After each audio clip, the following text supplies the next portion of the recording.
Hey guys, another diary entry here. Today we're going to talk about my simple mash-in process. It's a process video. I grind the grain, go through the steeping and the mashing and the stirring, how I get rid of the grain because I don't ferment on the grain bed, and pitching my yeast in the fermentation. And then the very end, my fermentation went bad. I don't know what happened. So this was supposed to be a spectacular video, and in the end, kind of fucked it up. But it's okay. It turned out well. As a matter of fact, I have since distilled it, and it's that right there, which is going to go into this barrel. Right now, I'm just kind of proofing it down, just slowly. I don't know how slow, but my goal is to get it to about 60%, and then put it in the barrel. Now, what came out of that barrel, all right, is a malted rye, and there's another video I put out, my process video of mashing in that malted rye, and this is what that is. This is 8 months old, and it's turned out to be something special, right? I mean, look at that, dang. And that's 50%, and it's beautiful.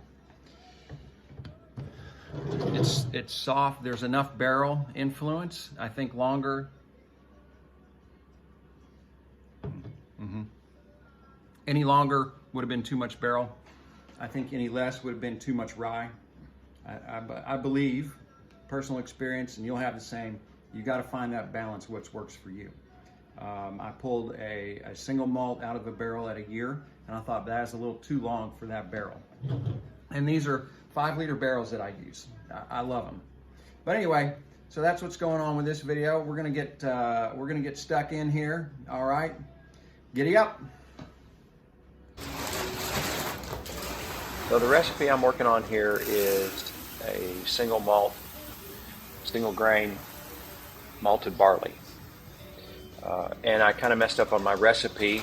My goal was to get 3 pounds per gallon of water. And I've got 9 gallons, so 9, 18, 27 pounds. But I used 36 pounds. So I don't know what I think in my head. I was thinking 12 gallons of water, and that would have put it right. But you can see my grind here, what I'm getting with the 2-roll mill, the way I do it. And it's okay. I mean, it's satisfactory. It's not the most efficient thing. I do get a good grind, and this is decent barley to work with. But you can see here there's some kernels that haven't been crushed yet. So like I said, it's not the most efficient way of doing it, but some of this stuff I'll run through a couple of times just to get it where you need it, you know, kind of step it down. Making sure that my temperature, I want my mash-in temperature around 177 for this. And I always use, when I do it like this, when I do the all grains, or mostly grains, a lot of grains, anything but sour mash, I'll use this. That really makes it easy to extract the grain out of the liquid, and it also helps in sparging as well. You'll see what I'm talking about, how I do that. So hitting the temp mark, there's no enzymes used. One of the things that I'm trying to be much more cognizant of and exact with are measurements, especially with enzymes, temperatures, and that type of stuff. I had a good discussion with Alan Bishop, and he stressed the importance of that. And I think that's a lot of what my problem is early on. But I haven't been doing this long. But I think early on I was just really willy-nilly. You know, if it says a teaspoon, how about a tablespoon kind of thing. Just use a lot more of everything that I should have. So I got everything mashed in. I'll wrap it up to hold the heat. And my final mash-in temp was 156, 157, 158 is where I had all my grain in. And you see it's a little thick. That was a little thick. And at the time I thought, that's a little thick. But it didn't occur to me that I was using an extra pound of grain per gallon at the time. So I'll just let it sit and steep. I'll come back and stir it, steep and stir and steep and stir, and you know, have a sip along the way. Make my notes. Always making my notes. I try not to be in a hurry when I'm doing this, when I'm mashing in. You know, you want to let it mash in for at least 90 minutes, and I don't care if it takes me 3 or 4 hours. You know, I got nothing else to do today but this. So on the days that I mash, and that's one of the things I like about it. It's just kind of relaxing. You can take the day, you know, have fun with it. Mash in, mash in. Always checking my temp. So this particular mash went for about 2 hours, almost 2.5 hours. And the specific gravity was 1085, but it was still about 150 degrees. So, you know, that's going to change. You'll see dramatically. That extra pound of grain did it to me.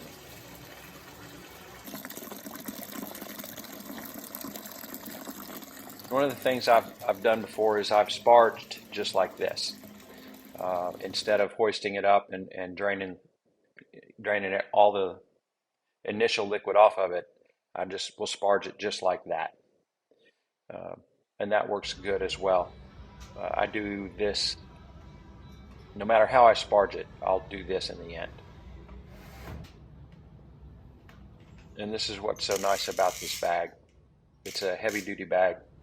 It's got some nice straps on it, and I can just hoist the whole thing up and squeeze the grain.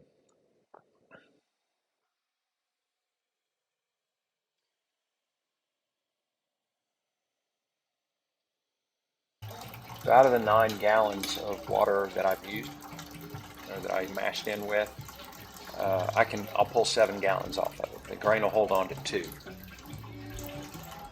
And it's just because I just squeeze it, you know, let it drip, take my time. This hobby takes a lot of time. It just does. You know? Yep. So we'll just let it back down here. I'll open the whole thing up and give it a good sparge with 2 gallons, so that puts me at 11 gallons total, and I'm starting to get to my 12 gallons for the 36 pounds of grain. But I just slowly put the water in, you know, just let it run over everything.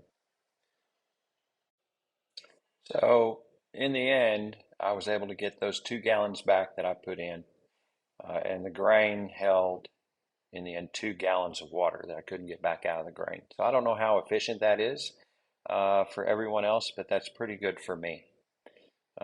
So there's that. And my neighbor composts everything. So into a cooler it goes, and boom, it's out. And then what I'm left with is fantastic wort. So I've got 9 gallons, and my specific gravity when the temperature came down a little bit was 1100. So I really way overshot my specific gravity. I added another 2 gallons of water in to help bring that down. So then that puts me at 11 gallons. And I should have probably put another gallon of water, but it's okay. The specific gravity, I got it down to 1082, and that's where I pitched my yeast at that specific gravity. When the temperature was about 90 degrees, right? So I'm just checking it here and realizing, like, holy crap, that's too much. You know, I try to get my specific gravities around 1070. Is kind of what I like to run. I get a good yield. I don't get any off flavors from too high gravity. But yeah, 1100 is too high. So here's a gallon. Here's a second gallon of water. And then also that cools it down because that wort's still pretty hot. I'll check it again, 1082, and then I'll start to work on my yeast. So my temp is about 90 degrees, and I have a dry yeast, the M1. I saw Jesse use that, and he liked it for his whiskey, so I'm going to give it a try.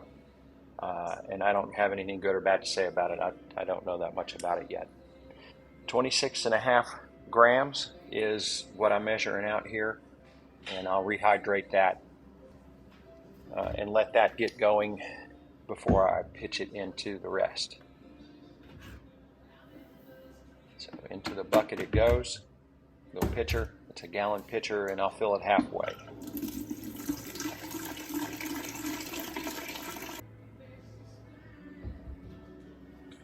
And again, I'm just making sure that my temperatures are where they're supposed to be. And then the yeast will start to work, and it'll just come alive. That stuff smells so good too.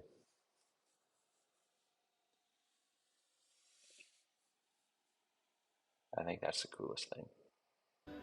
So, and the wort's down to 90 now, and I learned a little bit on this one as well. There's an exothermic reaction that happens when the yeast is consuming the sugar and converting it into all of the ethanol and the byproducts, and it generates heat.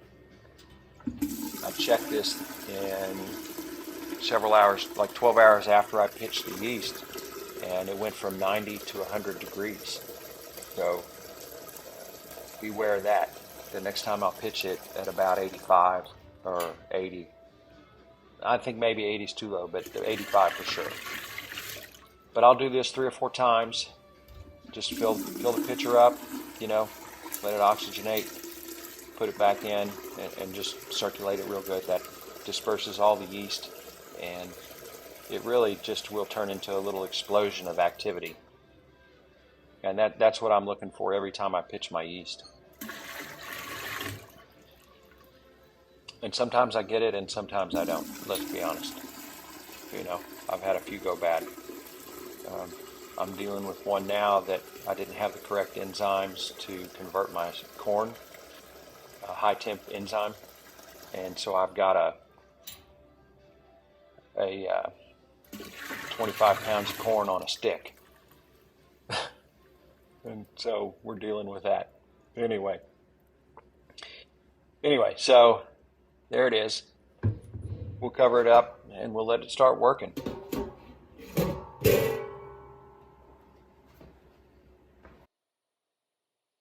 So here's my final notes, or almost my final notes. This is just kind of where I'm at right now. You see, I've got it wrapped up because I was afraid in a cold garage I'm going to lose heat. And it's just active as hell. To me, there's something there that didn't look right to me. I didn't know what it was at the time. But that's what's happening. That was what my fermentation looks like at 12 hours. Usually I'll get a cap, and the cap will kind of fall down, and it won't be this busyness. I let the fermentation go to a gravity of 10, what did I let that go to? 1020, 1018, and then I distilled it down. And this is my next project right here that I'm working on. My next video is a cold finger on my onion head, and I've run a few mashes with it. It's wonderful. It's the single thing that I've done with everything that I've done that's made the most dramatic improvement in my whiskey, in my spirit. That one thing right there. And so that's what my next video is going to be about. Thanks for watching, guys. I really appreciate it. Have a good evening, afternoon, good day. Love y'all. Peace out.